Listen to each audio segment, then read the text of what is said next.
皆さん、ごきげんよう、上川かおりんです。ヤフー知恵袋を見ていたら、下記の質問がありました。今回は、こちらの質問にお答えしたいと思います。それでは、早速行ってみましょう。質問1、キャップカットで、動画を4つ揃えて画面に写真の通りにやりたいんですけど、いつも少しサイズが違くなってしまいます。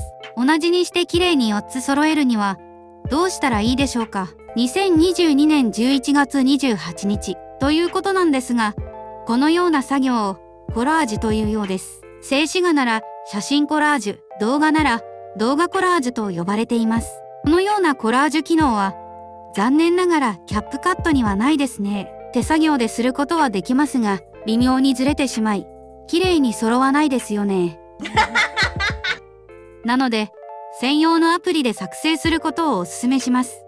Apple Store で動画コラージュと検索すれば、また出てくるんですが、写真コラージュは無料のものもありますが、動画コラージュはどれも有料で結構いいお値段がしますよね。動画コラージュでも無料のものはないのかなと思ったらありました。あるんかい。早く言ってよ。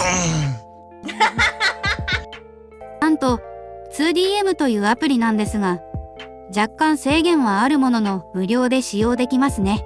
やったね。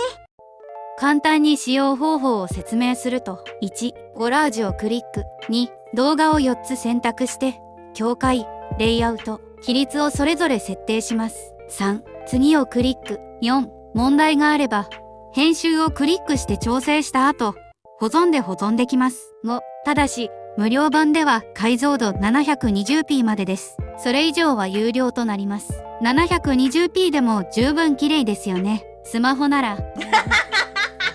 で、完成した動画をキャップカットに読み込んで編集すればいいかと思います。これだと完璧に綺麗に割り当てることができますね。ぜひ一度お試しくださいませませ。以上です。